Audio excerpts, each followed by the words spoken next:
우리들의 성경을 보면 하나님께서 이 세상을 어떻게 마무리하시고 승리하실 것을 분명히 보여주시고 그 꿈을 위해서 살라고 하시는데, 입이 포도청이다 보니까 먹고 사는 문제가 질기게 쫓아오다 보니까 그 꿈을 쫓아 사는 것이 결코 쉽지 않습니다. 이번 한 주간 또 한국에 사는 제 지인으로부터 한 소식을 들었는데요. 그분의 여동생이 유방암에 걸려 있다는 그런 소식이었습니다. 그래서 그 여동생이 유방암을 이제 의사로부터 통보를 받을 때 그냥 온몸에 힘이 쫙 빠져가는 것 같았고, 또 며칠을 그냥 넉나간 여인처럼 그렇게 지낼 수밖에 없었다고 합니다.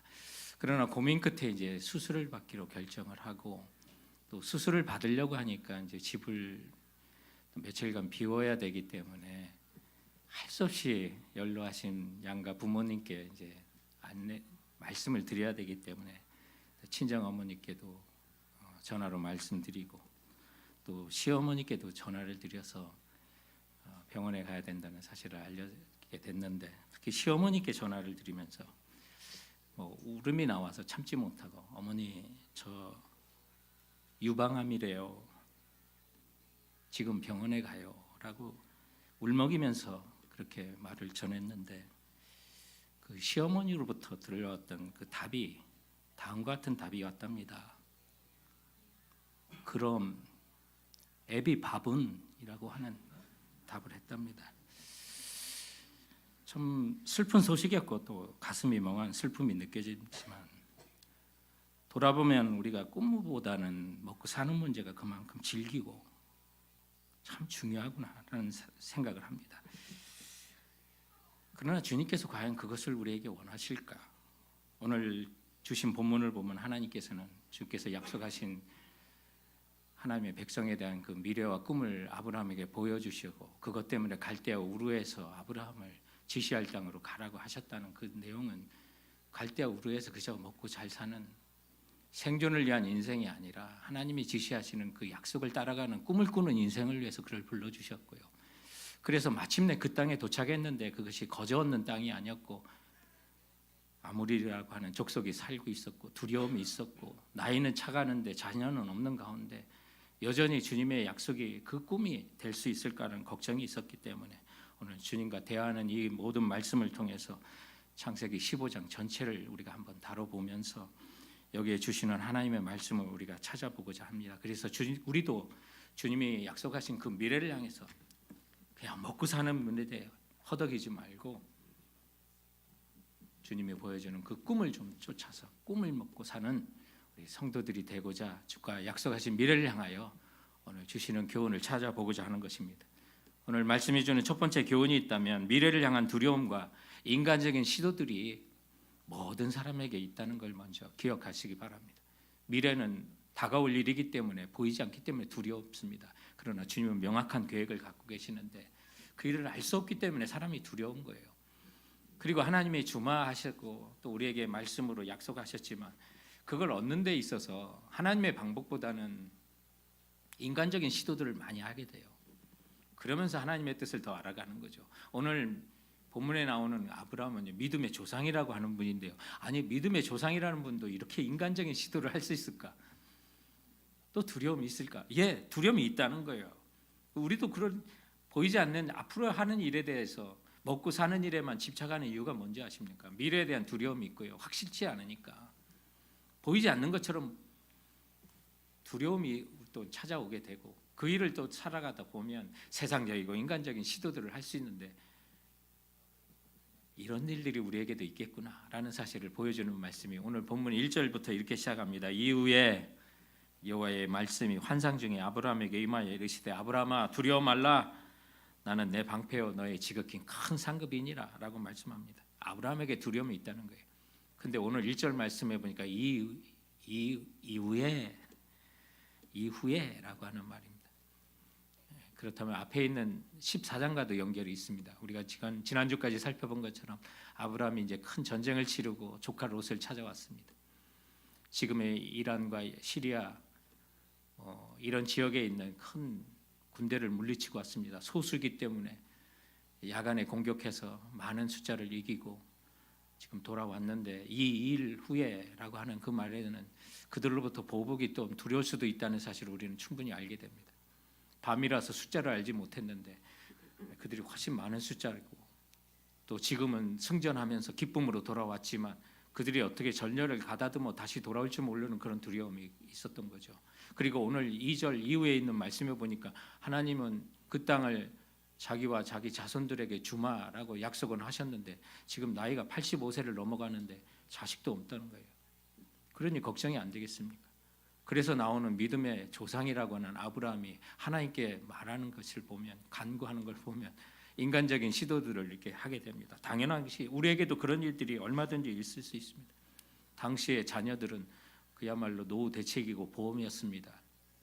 그 외에는 없는 거 아니겠습니까?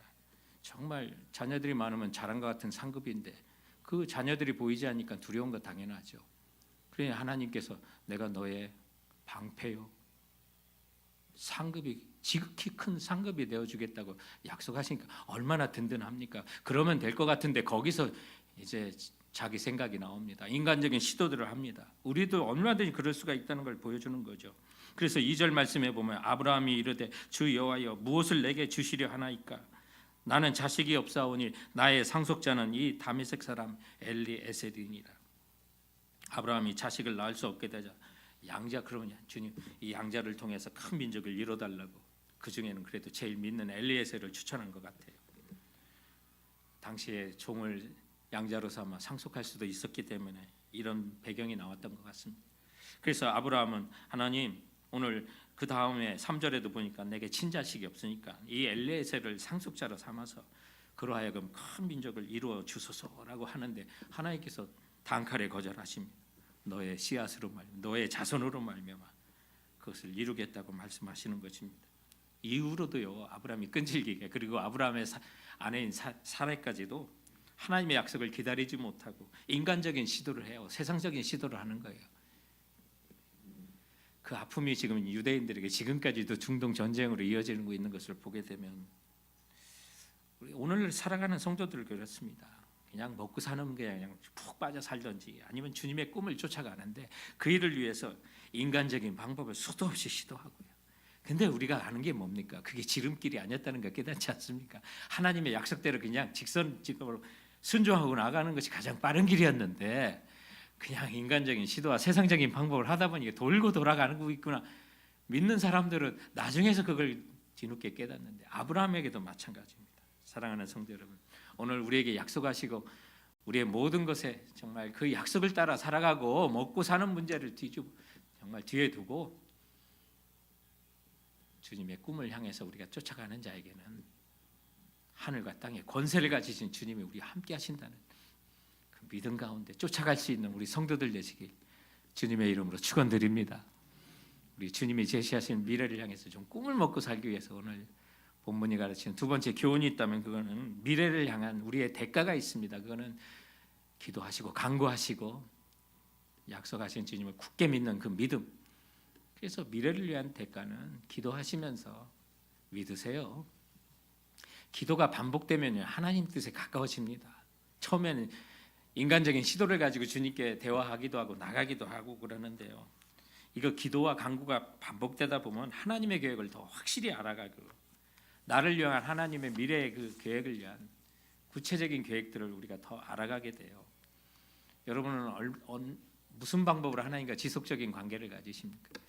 가장 대표적인 게 말씀을 열고 큐티를 하는 거죠. 어느 날 갑자기 뭐 성경 열어놓고 계시를 받을 거라 생각하지 마시고요. 날마다 일용할 양식 먹는 데서 보약이 있는 거고, 주님의 약속도, 약속의 말씀도 날마다 펼치는 그 말씀 속에서 주님 우리를 빚어가시는 거니까요. 그리고 기도도 지속적으로 하셔야 돼요. 그래야 하나님의 뜻에 더 가까워져요. 처음엔 엉뚱한 나의 마음과 자신의 생각을 담아 기도하더라도 주님이 그 기도를 하나님의 뜻에 맞춰가도록 변화시켜가는 걸 볼 수 있거든요. 오늘 아브라함의 그 모습을 보면 처음에 주님께 간구하고 요청하는 거 보면요, 정말 어이가 없어요. 아브라함 믿음의 조상 같지가 않아요. 근데 나중에 주님께 간구하는 거 보면 갈 바를 알지 못하고 갔을 뿐만 아니라 이삭을 바칠 때 보면 정말 하나님의 사람이에요. 오늘 아브라함이 하나님께 뭐라고 간구하냐면 2절에 보면 주 여호와여 무엇을 내게 주시려 하나이까? 나는 자식이 없사오니. 이게 걱정된 거예요. 너와 내 자손에게 이 땅을 주겠다고 하는데 지금 자식이 없어요. 나이가 많아요. 생물학적으로 불가능한 것이 되니까 이게 이제 걱정이 된 거죠. 3절에도 보니 아브라함이 또 이르시되 주께서 내게 씨를 주시 아니하셨으니 이 엘레에셀을 통하여 지금 주께 간구하는 모든 것들이 이제 인간적인 생각으로 나가요. 그런데 빚어진단 말입니다. 하나님의 뜻을 찾아간단 말입니다. 사랑하는 성도 여러분, 하나님의 꿈을 찾아가는데 확신이 없으면 자꾸 주님 앞에 나가 기도하세요. 두려움이 있을 때 기도하시고 명확하지 않을 때 기도하세요. 그러다 보면 기도가 변해요. 하나님의 뜻을 따라가게 돼요.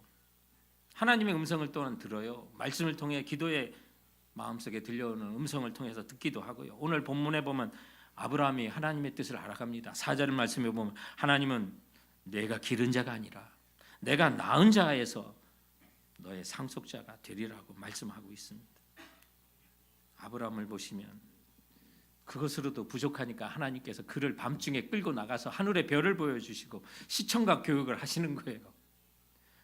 보이지 않는 것이 복된 건데 보이지 않고 믿는 것이 진짜 믿음인데 연약하니까 그래도 보이도록 밤에 주께서 그를 집에 천막에서 끌어내요.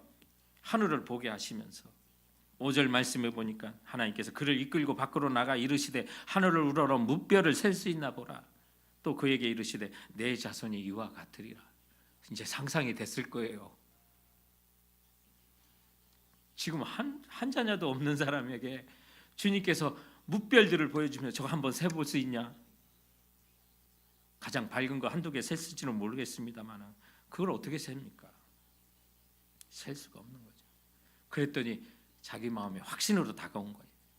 주님이 그 말씀을 하실 때 그 약속의 언약을 주시는 그 하나님을 그가 비로소 믿게 됐다는 건데 여기서 우리에게 주는 교훈이 있다면 그 꿈을 찾아가는 사람의 믿음을 가르쳐 주는데 뭐냐면 그 약속과 언약을 주시는 그 언약을 믿는 것, 약속을 또 믿어야 되지만 그 약속을 믿는 것보다 더 중요한 것이 그 약속을 주시는 하나님을 믿는 것이 진짜 믿음이라는 거예요. 나에게 그 꿈을 심어주시는 예수 그리스도를 믿는 것, 그것이 진짜 믿음이고요. 사람들이 이걸 모르니까 기복신앙에 빠지고 내게 주만 축복만, 내게 좋은 것만, 그것만 믿으려고 하니까 그게 믿음이 없는 거예요. 넘어지는 거예요. 그러나 그 언약과 하시고 약속을 우리에게 허락하시는 그것을 말씀하시는 그 전능하신 주님, 그리고 나를 사랑하시는 예수 그리스도, 지금도 나와 함께 동행하시고 교통하시는 성령님을 믿는 것이 그것이 참된 믿음이에요. 오늘 아브라함을 보세요. 그가 약속을 믿었습니까? 하늘의 별을 믿었습니까? 아닙니다. 말씀하시는 주님을 믿습니다. 여호와를 믿습니다. 6절 말씀해 보시면 아브라함이 여호와를 믿으니, 아브라함이 여호와를 믿으니 보라 내 자손이 저와 같으리라 별을 말씀하시는데 여기서 아브라함이 그 약속을 믿은 게 아니라 아브라함이 여호와를 믿으니 여호와께서 이를 그의 의로 여기시고 이 믿음을 하나님께서 귀하게 보시고 그를 의롭다 하신 거예요. 그의 죄를 가려주신 거예요. 그의 나이 85세, 아내 사라의 나이 75세. 생물학적으로는, 인간적으로, 생리적으로는 자녀를 가질 수 없는데 여러분 그런 고난과 그런 한계를 이기는 게 뭔지 아십니까? 믿는 자들에게는 그것이 기도고 그것이 믿음입니다. 될 것 같지 않은 많은 일들이 가능하게 하는 것은 우리의 기도요, 믿음입니다. 그때 주님께서 역사하셔 주시는 것입니다. 이스라엘과 요르단 성지를 갔을 때 광야 체험한다고 저도 텐트에서 잔 적이 있어요.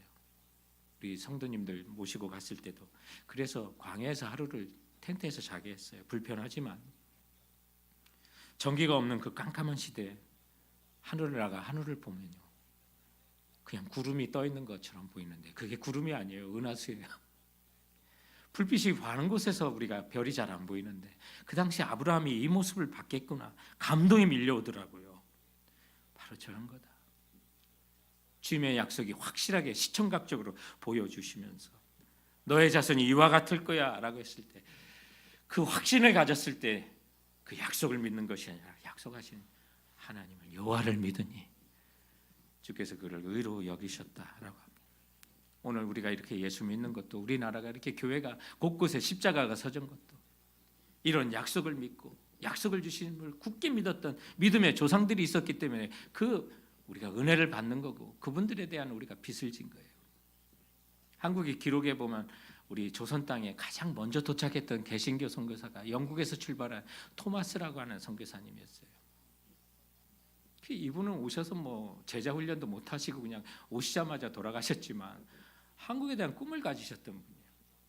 그래서 1863년도 7월에 이분이 이제 중국 선교사로 런던 선교회 소속으로 중국 상해에서 사역을 시작하시는데 그 사역을 하다가 조선분을 만나요. 한 3년이 지났는데 김자평이라는 그 조선인을 만나는데 그분을 보니까 성품도 그렇고 우리 조선인이 예수를 믿으면 정말 동방에 빛이 되는 그런 나라가 되겠다는 확신을 가진 거예요. 그래서 중국 선교사로 갔다가 이분이 조선의 선교사로 가려고 그때부터 시도를 해요. 그래서 백령도도 왔다 가고요. 그러다 마침 한국에 가는 조선에 가는 배가 있다고 그래서 그 탄 것이 1866년에 제너럴 셔머너라고 하는 그 배를 탑니다. 상선이었어요. 그런데 그것을 얻어 타고 통역관으로 뭐 이렇게 자원을 해가지고 우여곡절 끝에 대동강에 왔는데 그것이 모래톱에 잡초가 되고 그래서 조선 관군에 붙잡혀서 대동강변에 참수를 당하시고 순교를 하셨어요. 도착하시자마자 그냥 돌아가셨던 분이에요. 그러면서 야소 예수님이라고 소리치면서 그가 가져왔던 성경도 제대로 전하지 못하니까 그 대동강변에 그냥 뿌렸다는 얘기 아닙니까? 그때 그 성경을 주워간 사람이 있는데 그 좌측 사진 아래쪽에 있는 박충권이라는 분인데 이분이 토마스 선교사의 목을 친 참수하신 분이에요. 그런데 토마스 선교사님이 가져간 그 성경책의 말씀을 읽다가 회심해서 예수 믿어가지고요. 그래서 널다리라고 하는 교회를 개척하면서 거기에 담임 목사와 같은 최초의 영수가 되는 분이 토마스 선교사님의 목을 친 박충권이라는 분이에요. 하나님이 아시는 거죠. 그리고 우리 조선 시대에 정말 종이가 귀하니까 이 토마스 선교사님이 뿌려놓은 그 성경을 가져다가 벽지로 사용했는데 그 벽지로 사용하신 분이 최치량이라는 분이 자기 집에 여관으로 좀 오픈을 했던 그런 집인데 자기 집에 그 성경책으로 벽지를 쓴 거예요. 그곳에 마펫이라고 하는 선교사님 왔다가 이거 성경이라는 내용을 알고 최치량에게 복음을 전해요. 그래서 이 박충권이라는 분이 최치량인 분이 회개하고 돌아와서 자기 집을 교회로 오픈하게 되는데 거기에 박충권이라는 분이 담임 목사가 돼서 목회를 하는데 최치량이라는 분은 최초의 교인이 돼요. 그 교회가 널다리라고 하는 교회예요. 그래서 여기서 교회 나간 교회가 장대현 교회라고 하는 건데 여기가 이제 큰 유명한 교회가 되고 평양 대부흥의 그 발원지가 바로 장대현 교회가 됩니다. 그런 것 보면 한 사람의 꿈이 이것을 이뤄준 거예요. 그가 던졌던 복음이 그가 던졌던 성경이 있는 거예요. 다음 달에 우리 교인들 데리고 영국 교회 역사 순례를 가는데 가장 기대가 되는 게 우리 토마스 선교사님 파송한 영국 웨일즈 하노버 교회를 가게 돼요. 정말 너무나도 감사한 게 이 교회 지금 담임 목사가 한국 분이에요. 유재현이라고 하는 한국 목사님인데 다음 달 20일에 이 목사님 만나기로 약속이 됐어요. 참 그래서 많이 배울 것 같아요. 우리 토마스 선교사님, 우리 한국을 향한 그 꿈을 가졌고 그것을 위해 기도하셨고 그의 기도와 믿음이 지금의 한국교회에 놀라운 부흥을 일으켰던 씨앗이 되었다는 것 때문에 다시 한번 갔던 우리 성도들이 마음에 불을 붙이고 왔으면 좋겠다는 그 기도를 하고 있어요. 사랑하는 성도 여러분, 주님이 주신 그 꿈을 쫓아가는데 먹고 사는 문제가 걸리지만 그러나 우리가 기도하고 나가고 우리에게 약속을 주시는 주님을 믿고 나가면 반드시 그 꿈은 이루어질 줄 믿고 나가시는 우리 성도들 되시길 주님의 이름으로 축원드립니다. 우리 하나님이 보여주신 그 미래를 향해 나갈 때 우리가 알아야 될 세 번째 교훈이 있다면 미래를 향한 주님의 언약을 기억하시고 또 그 언약을 주님이 반드시 이루실 것을 우리가 확신하면서 살자고 하는 것입니다. 약속을 주시는 분이 하나님이 또한 이루십니다. 내가 이루어야 될 것이라 생각하니까 걱정이 되는 거죠. 여러분, 약속을 하신 분이 이루십니다. 우린 그분을 믿고 나가면 됩니다. 오늘 본문에도 보면 8절 이하에 우리가 시간 관계상 읽지 않았지만 하나님께서 아브라함에게 하늘의 별과 같은 많은 자손을 보여주시겠다고 하고 그 약속을 주님께서 반드시 실행해 나가겠다고 또 시청각으로 이렇게 보도록 그 약속을 보여주시는데 그게 이제 짐승들을 갈라서 죽이고 이렇게 갈라놓는 그 이제 그런 언약을 보여주시는 장면이 오늘 이 본문 속에 있습니다. 그때가 되면 아브라함의 미래도 다 알려주시고 15절에 보니까 아브라함아 너 자손들이 이 땅을 갖는 건 너가 보지 못해. 너는 장수는 할 건데 또 편안히 죽게 될 거야. 그러나 너의 후손이 4대 만에 돌아와서 이 땅을 차지할 거야. 다 하나님께서 알려주십니다. 그러면서 그것이 하나님께서 반드시 잊어버리지 않고 이루신다고 언약을 하나 보여주시는데 우리 이걸 이제 횃불 언약이라고 합니다. 짐승을 갈라놓는 이 장면들이 있는데 여기서 이제 보여주는 그 내용들이 뭐냐면 아브라함 족속과 아모리 족속의 미래를 약속을 이렇게 보여줘요. 16절과 18절을 통해서. 그래서 아브라함의 아모리 족속은 이제 불신자를 대표하는 모습이고요. 그 아브라함의 자손의 약속된 미래는 믿는 자들의 미래를 보여주는 겁니다. 그걸 예표하고 있어요. 그래서 아브라함의 후손에게는 좋은 것이 예비되어 있지만 아모리 족속은 멸망으로 예정되어 있다는 그 내용을 보여줍니다. 16절을 보시면 내 자손은 4대 만에 이 땅에 돌아오리니 이는 아모리 족속의 죄악이 아직 차지 아니함이니라 하시더라. 근데 여기 4대 오늘날로 보면 원 제너레이션 1대 2대가 30년이지만 여러분 아브라함 175세 살고 뭐 이런 시대에는 한 원 제너레이션이 100년입니다. 그래서 4대라고 하는 400년이에요. 그래서 이스라엘 백성이 이집트로 종으로 끌려가 노예 생활을 400년 할 것을 지금 예언하시는 겁니다. 그런데 왜 그러면 아브라함 시대에 그 땅을 왜 주마하시고 앉으십니까? 거기 아모리 족속이 아직 죄가 가득 차지 않았다는 거예요. 회개의 기회를 더 주시겠다는 거예요. 하나님이 택하지 않은 백성이라고 해서 하나님이 이유 없이 심판하시는 거 아닙니다. 하나님도 악인도요 오래 참으시고 기다리셨다가 마침내 심판하시는 거예요. 그래서 이스라엘 백성이 이집트의 종으로 노예로 팔려갔다가 400년 만에 돌아오게 돼요. 그때 그 인도를 누가 합니까? 모세가 인도합니다. 근데 모세는 약속한 가나안 땅에 요단강을 건너서 들어가지 못합니다. 그러나 요단강 동편에서 아모리 족속을 멸망시키는 장면들이 나와요. 거기서부터 시작되는 거예요. 그래서 아모리 족속의 동편에 있었던 지금의 요르단 지역에 있었던 아모리 족속 중에 두 왕이 대표적인 왕이에요. 그가 누구냐면 시온과 옥이라고 하는 왕이에요. 모세 시대 모세가 이끌고 그 두 왕을 이제 멸망을 시켜요. 아브라함에게 하셨던 이 약속이 그대로 이루어지고 있는 거예요. 그리고 그 뒤에 이어서 여호수아가 이제 요단강을 건너 아모리 족속을 물리치고요. 그래서 아모리 족속은 솔몬 시대까지 일부 잔존했다가 사라지는 족속이 됩니다. 하나님의 약속이 그대로 이루어집니다. 그러므로 오늘 주님이 주신 그 언약을 우리가 믿고 주님을 믿고 그 꿈을 향해서 먹고 사는 거 급해도 그 꿈을 향해 쫓는 자에게는 지금도 하나님께서 반드시 좋은 것으로 우리에게 보여주실 걸 약속하고 있는 거예요. 그러면서 아브라함 시대에는 횃불 언약이라고 하는 것으로 언약하셨지만 우리에게는 그 확신이 뭐야? 예수가 지신 십자가로 그분을 믿고 따라가는 사람에게는 승리의 언약이 그 보증으로 보여주신 게 예수님이 지신 십자가예요. 하나님의 아들이신 예수님이 지신 십자가. 오늘 이 나오는 내용들을 이제 알면 이게 좀 이해가 됩니다. 아브라함이 이렇게 보여주고 하니까 조금 이제 하나님 뜻에 근접해 가는데요. 8절 말씀에 보면 아브라함은 하나님께 이 땅을 소유로 받을 것을 내가 무엇으로 알겠습니까? 라고 합니다. 이제 자녀를 주겠다는 것을 이해했으니까 하늘의 별과 같이 많은 자손을 주겠다는 건 제가 이해했는데요. 그러면 언제 어떻게 이 땅을 소유로 주겠습니까? 하나님께서 그 보증으로 미래에 대한 약속을 하시면서 너는 죽게 되는데 네 자손들이 이제 얻을 거야 이런 말씀을 하시면서 반드시 내가 이것을 이룬다.